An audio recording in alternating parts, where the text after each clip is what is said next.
عید الفطر کو روزوں کے اختتام کا تہوار بھی کہا جاتا ہے۔ یہ ایک اسلامی تہوار ہے۔ اس دن تمام امت مسلمہ پوری دنیا میں اس تہوار کو مناتی ہے۔ عید الفطر کے روز ہر جگہ عام تعطیل ہوتی ہے۔ عید الفطر رمضان المبارک کے روزے رکھنے کے بعد منائی جاتی ہے۔ یہ عید مسلمانوں کے لیے رمضان کے روزے رکھنے کے بعد اللہ تعالیٰ کی طرف سے انعام ہوتا ہے۔ عید الفطر یکم شوال کو منائی جاتی ہے۔ عید الفطر آخری نبی حضرت محمد مصطفیٰ صلی اللہ علیہ وآلہ وسلم پر فرض کی گئی، جیسے ہی انہیں نمازوں کے ساتھ روزے فرض کیے گئے تھے۔ بعض روایات کے مطابق ان تہواروں کا آغاز آپ صلی اللہ علیہ وآلہ وسلم کی مدینہ ہجرت کے بعد ہوا۔ حضرت انس رضی اللہ تعالی عنہ کے مطابق جب نبی کریم صلی اللہ علیہ وآلہ وسلم مدینہ تشریف لائے تو اس وقت یہاں کے لوگ دو خاص ایام کو منایا کرتے تھے۔ ان میں سے ایک دن خوشی مناتے جبکہ دوسرے دن سیر و تفریح کیا کرتے تھے۔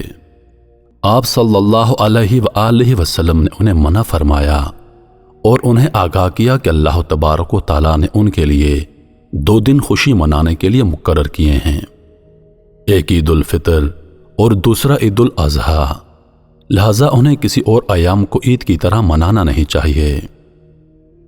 عید الفطر کے روز غسل کرنا اور عید کی نماز ادا کرنے سے قبل میٹھا کھانا سنت ہے۔ عید کی نماز کے لیے جس راستے سے جائیں اسی راستے سے واپس نہیں آنا چاہیے۔ عید کی نماز کے لیے چلتے وقت تکبیر پڑھنا سنت ہے۔ عید کے روز یا اس سے قبل ہر آدمی پر فطرانہ ادا کرنا لازم ہوتا ہے۔ عید کی نماز سے قبل بھی جمعہ کی نماز کی طرح خطبہ دیا جاتا ہے۔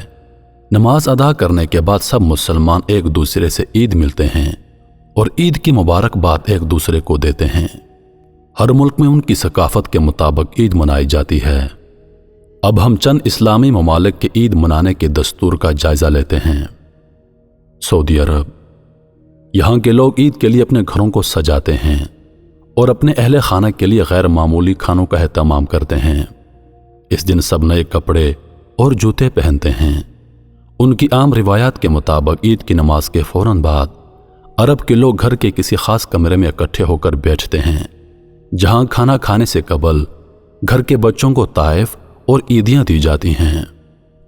ایران میں رمضان کے آخری روز کئی ماہر حضرات جو کہ عید کے چاند کی نشاندہی کرتے ہیں ملک کے مختلف حصوں کا دورہ کرتے ہیں اور عید کی تاریخ کا دن تعین کرتے ہیں۔ ایران کے لوگ بھی عید کی نماز ادا کرتے ہیں، اس کے بعد زکوٰۃ اور فطرانہ کی ادائیگی کرتے ہیں۔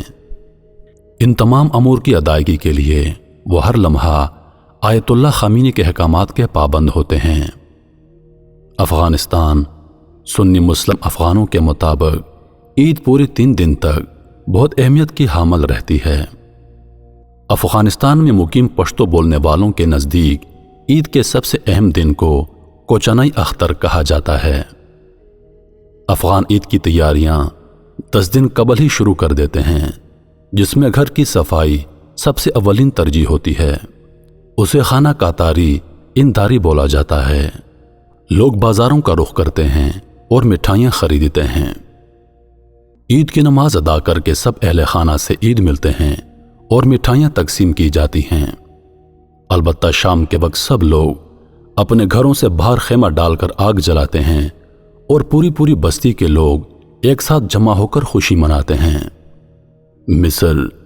مصر کے لوگ بھی عید کا دن اپنے اہل و عیال کے ساتھ پارکوں اور تفریح گاہوں میں گزارتے ہیں۔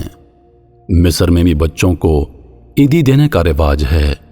البتہ دن اور رات دیر تک مصر کی گلیوں میں لوگوں کا بے حد رش موجود ہوتا ہے۔ لیکن ایک نہایت قابل غور بات بھی ہے جو کہ بہت افسوسناک بھی ہے۔ ایک بہت بڑی خواتین کی تعداد غیر اخلاقی برائیوں اور زیادتیوں کا شکار ہو جاتی ہے۔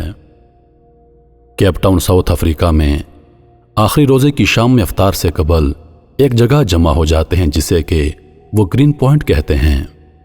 یہاں سب لوگ اپنے ساتھ کوئی نہ کوئی شے ضرور لاتے ہیں اور اس سے خود روزہ افطار نہیں کرتے بلکہ اپنے ساتھ کسی دوسرے فرد کو شیئر کرتے ہیں۔ اس کے بعد سب وہاں ایک ساتھ مل کر نماز مغرب ادا کرتے ہیں اور اس کے بعد چاند کا شوال نظر آنے کا اعلان کیا جاتا ہے اور اگلے روز عید منائی جاتی ہے۔